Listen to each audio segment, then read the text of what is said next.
Hola, ¿qué tal? ¿Cómo estás? Una vez más acá en Reflexiones Culturales, tratando de un poco dilucidar la vida y la obra de distintos exponentes de la literatura y de otras disciplinas del arte, por supuesto. Estamos acá casualmente en esta confitería Chop Chop de nuestra ciudad de Punta Alta y yo, Sandro Álvarez, te vengo a ofrecer en esta oportunidad un poco comentar un poco, hacerlo extensivo hacia vos, la vida y la obra de un ícono de la literatura y también de la ciencia en su principio. Me estoy refiriendo a Ernesto Sábato. Ernesto Sábato nace en 1911 en la localidad de Rojas. Es un poco partícipe de una familia y de unos padres muy severos. Cursa sus estudios primarios en la escuela número 1 de Rojas y ahí un poco empieza a deslumbrar a las distintas maestras que anecdóticamente está documentado, ¿no? Algunas maestras le comentan a otras que este chico de 9 años que cursa sus primeros grados en la escuela número 1 de Rojas brilla por sí mismo. Es un chico que toca temas inusuales, que toca temas que a las propias maestras las hacen consultar distintas enciclopedias para desasnarse de los distintos cuestionamientos que Sábato a los 9, 10 años está llevando a cabo. Después tenemos una etapa en donde Sábato, el padre de Sábato es un emprendedor, un panadero, tiene un silo de harina y ahí empieza a proyectar el padre de Sábato la educación de los 11 hermanos. Él es el penúltimo de los 11. Él tiene una relación entrañable con sus hermanos. A su manera él los amaba.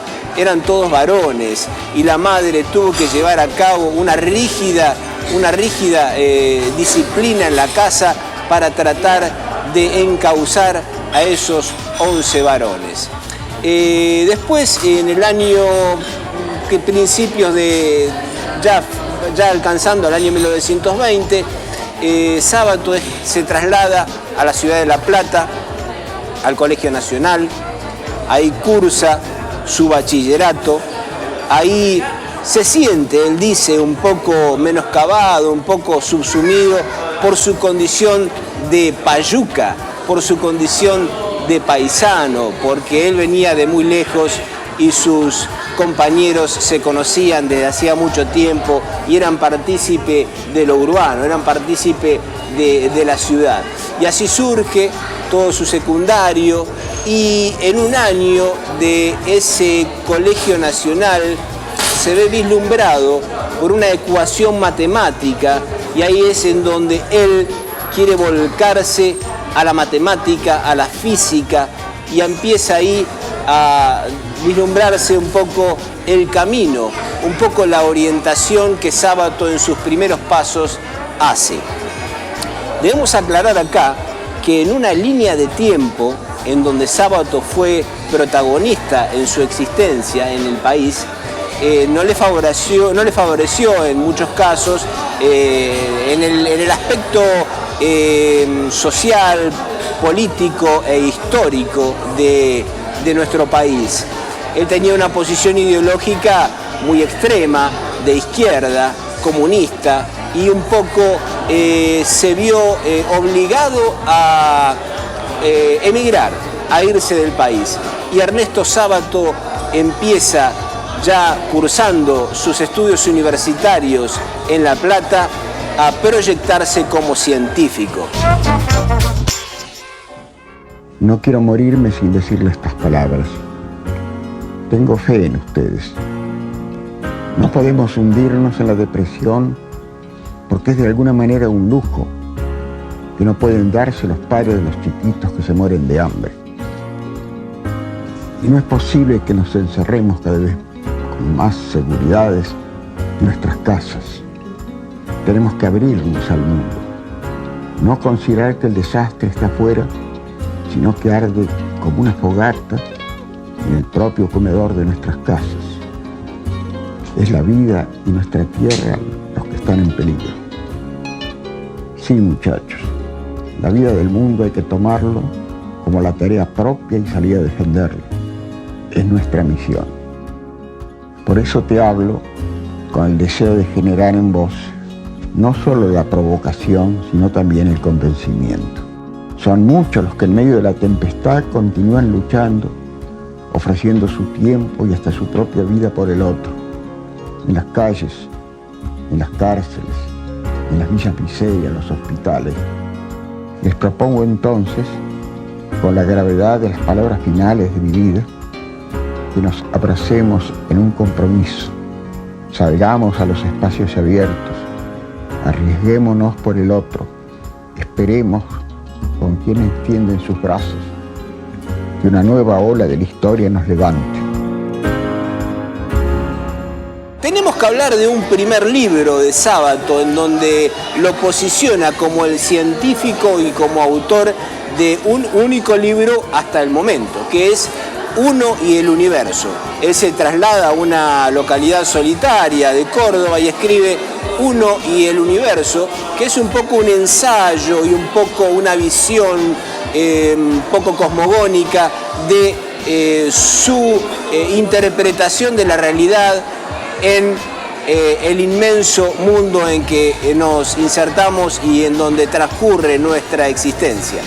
Ahí, en Uno y el Universo, está catalogado, se lo ve a Sábato como un científico respetable, considerado, brillante, en donde es autor de ese libro. Pero luego surge esta nouvelle, el túnel. En el túnel un poco se ve, no mal mirado, pero sí se sorprende porque el mundillo literario lo mira un poco con resabio, porque ya está incursionándose en el mundo literario. Hay un trabajo muy interesante, me voy a adelantar un poco en el tiempo, lo que pasa es que Sábato tuvo una larga vida, vivió hasta los, creo, 90 y pico de años, una vida subsumida en una visión del horror de la vida, una visión del pesimismo, esas imágenes, esas fotografías que lo catapultan como un subsumido pesimista de la realidad. Pero en su esfera íntima era un hombre con gran sentido del humor, valga la paradoja. Pero bueno, acá tenemos un trabajo que realizó un escritor en donde reúne a Sábato y a Borges. Sábato admiraba mucho a Borges y en el año 1975, verano del 75 y ya principios del 76, hubo unas únicas reuniones entre los dos escritores. Ahí un poco Sábato se queja de esa mordacidad, de esa ironía de Borges, porque Sábato con su exponencia de pesimismo, de dramatismo ante la realidad, Borges con su, mordacidad lo hacía más divertido y su ironía subyugaba ante las distintas exponencias de Sábato. Un trabajo en donde fue publicitado por la revista de aquel entonces Somos, ¿no? Unas reuniones memorables, unas reuniones en donde los dos escritores, que en cierta medida convergían en su posición ideológica, no desde de derecha o de izquierda, pero sí en contra de distintas manifestaciones y ejecuciones gubernamentales en nuestro país. Pero bueno, lo importante, lo decible en todo esto es que se admiraban mucho, y eso es muy valioso para la producción literaria de ese trabajo, que se llamó Diálogos, un libro que se llamó Diálogos, Borges y Sábato. Después podemos nombrar una obra trascendental en Sábato sobre héroes y tumbas. Sobre héroes y tumbas encierra en su volumen 4 relatos bien especificados, ¿no es cierto? Y en donde el escenario central de Buenos Aires era el Parque Lezama, y en donde hay un informe dentro de esos relatos, informes sobre ciegos. En Sobre héroes y tumbas hay un personaje que resalta la personalidad del padre de Sábato y de esa familia sufrida por la excesiva disciplina que estaba en boga en aquel momento y que era una necesidad básica en la familia. Ernesto Sábato, páginas memorables de Sobre héroes y tumbas, para que podemos recomendarlo desde acá, desde este espacio. Sobre héroes y tumbas, un libro que vale la pena ser leído. Y en las recomendaciones literarias te puedo recomendar un libro que me dio vuelta a la cabeza cuando tenía 14, 15 años, que es un libro de un singular escritor argentino, descendiente de irlandeses, que se llama De los campos porteños, nada menos que de Belito Lynch.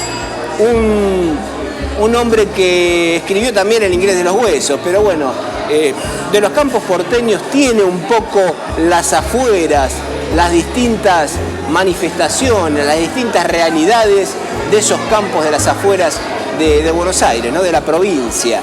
Y otro libro que te puedo llegar a recomendar, lo citamos al autor en otras oportunidades y es bueno volver a citar otro libro más de él, Crónicas Marcianas de Ray Bradbury, esa especie de relato cósmico en donde Ray Bradbury entreteje las distintas existencias de las, digamos, manifestaciones de esos grandes aparatos extraterrestres, ¿no es cierto?